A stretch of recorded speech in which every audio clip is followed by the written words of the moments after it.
introduce the 2006 baseball team for induction tonight.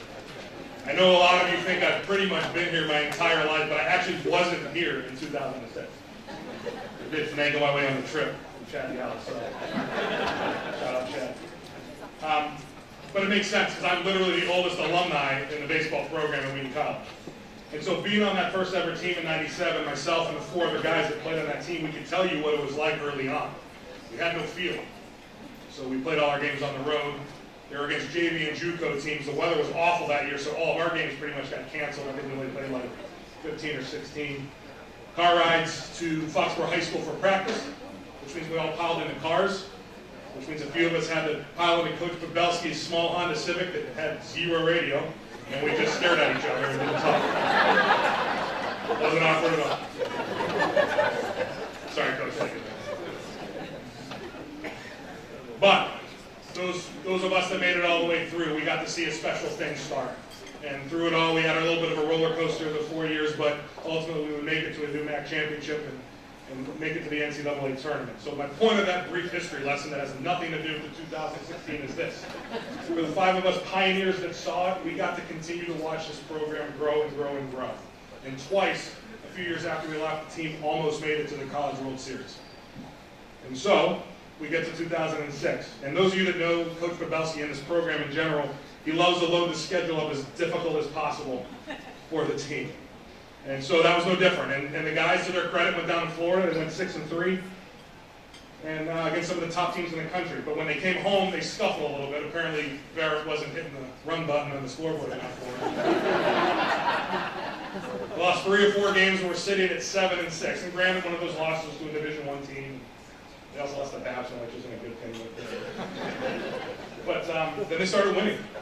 And they didn't stop. They won 24 times in a row. And that continued on through the NUMAC tournament. They claimed the NUMAC championship. They would close the regular season winning 27 of 29 games. And then win 3 straight in the NCAA tournament to finally get to that elusive World Series for the first time in school history. When they got to Wisconsin, a lot of teams will get there for the first time, and they're just happy to be there. They show up, they play their 2 games, get their gifts, and go home. These guys weren't about that. So they won their first game, 2-0. Shut out North Carolina Wesleyan. And unfortunately, the next day they would lose 3-0 to Chapman. So with their backs against the wall, they did what they did best. They continued to win. They held on for a 5-4 win against Wisconsin. One of them, Stevens Point, went water. Sorry. And then they blew out Montclair State to set up a rematch with Chapman for the right to go to the national championship game. Despite a tremendous pitching performance by Joe White, Wheaton found himself down 3-0. Should be no surprise, because if you talk to Joe White back there, he'll say he got 0 run support the entire game. And for most of his career. But Travis Antoine would lead off the inning with a triple, and Jake Yajin would advance him home on fielder's choice. At this point, Chapman decided to go to their bullpen. And they pulled out the National Pitcher of the Year, a kid that was 10-1 with an ERA of 0.78 or something like that. He was also the guy that shut out Wheaton 2 days earlier. So Andrew Kuchar got to first base. There's an error, but he got to first base. Let's be careful, because he's coming up the top after this. Probably not it. Anyways, he got to first. Scott Gilliver walked, and Adam LaPlante would get Kuchar to third on a fielder's choice. With Scott out at second and 2 out, he found himself down. The rally being cut short. And so up stepped Pat O'Connor, who's a trivia question. Pat O'Connor, the only guy that I know that has a base hit as a Division I athlete, a Division II athlete, and a Division III athlete.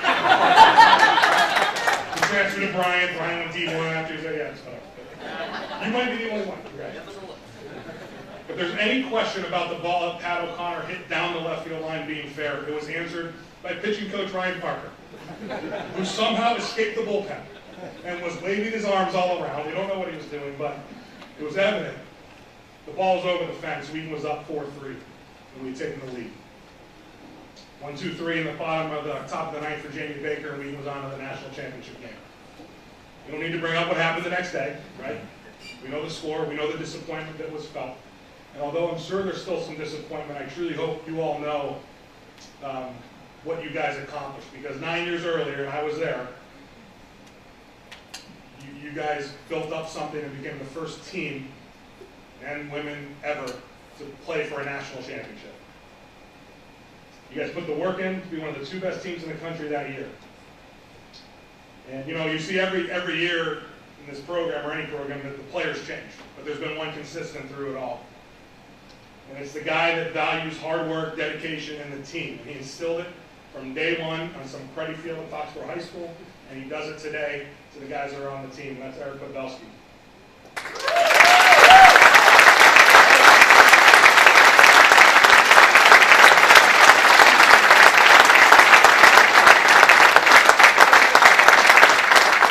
He has instilled those values in every single one of us that have ever put the Wheaton baseball uniform on.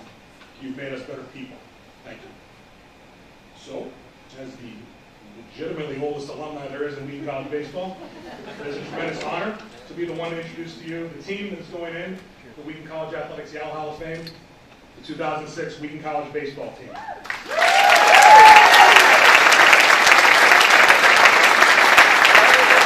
know they're all coming out.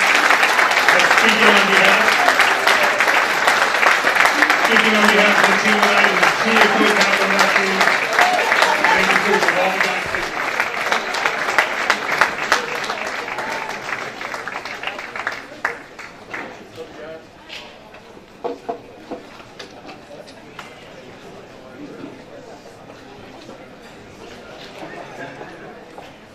All right, I'm going to start.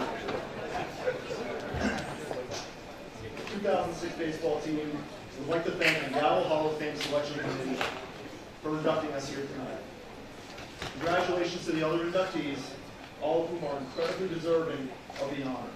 We are proud to be part of this 2019 class alongside you all. Before going any further, we'd like to acknowledge one teammate who could not be here tonight. Mark Palmer, senior captain in 2006, was tragically struck by an SUV and killed in January of 2017. Mark was crossing the country on foot, barefoot, to raise awareness about climate change. His daily blogs and videos from that journey are still available online, and they still serve as reminders of his passion, humor, dedication, and drive. Mark was a big part of our team's success. No one worked harder on the field, in the weight room, on the track, or in the classroom. He led by example, he made everyone around him better, in baseball and beyond. Mark's parents, Jim and Mary, couldn't make it tonight, but they are very appreciative to him. The 2006 season was special, and one we'll never forget. A 42-10 record, a 24-game winning streak, 4 wins against All-American pitchers, including one guy who has 95 wins over 11 seasons at the major league level. UMAC regular season and tournament champions, NCAA New England regional champions, and a runner-up finish at the Division III College World Series. Despite those successes, it still does hurt a bit that we fell just short of winning it all. And that's because our team was full of competitors. Men who put the team first and their individual stats a distant second. Everyone on the roster had a role and was ready to step up and respond when called upon. Regardless of the situation, no matter how big the stage or how tough the competition, we did not panic. One small example of our resiliency: during that 24-game win streak, we trailed at one point or another during 16 of those games. Our success in 2006 was not a fluke. It was a culmination of the hard work put in by the members of this program since its inception. Coach Eric Podbelski built this program from the ground up with his relentless recruiting, a keen eye for talent, and his ability to help players unlock their full potential. Under his leadership, a general day-to-day approach was developed and expectations were set. Upperclassmen led by example, as I'm sure they still do today. It's the type of environment that's easy to buy into, especially when the team is successful year in and year out. And it's only a matter of time before this program clears that final hurdle and wins the national championship. Winning games is nice, but the impact Wheaton baseball has had on our lives goes far beyond the field. As we all navigate life, start families, raise kids, and grow personally and professionally, we constantly draw upon the lessons learned here in this program. We calmly handle adversity the way Coach would expect us to, by trusting our preparation and experience, and by sticking to our approach. Thanks again to Wheaton College, the selection committee, John Sutyak, Coach Podbelski, our assistant coaches, and support staff, our families, and thank you to the teams who came before us. We are all truly honored. Thank you.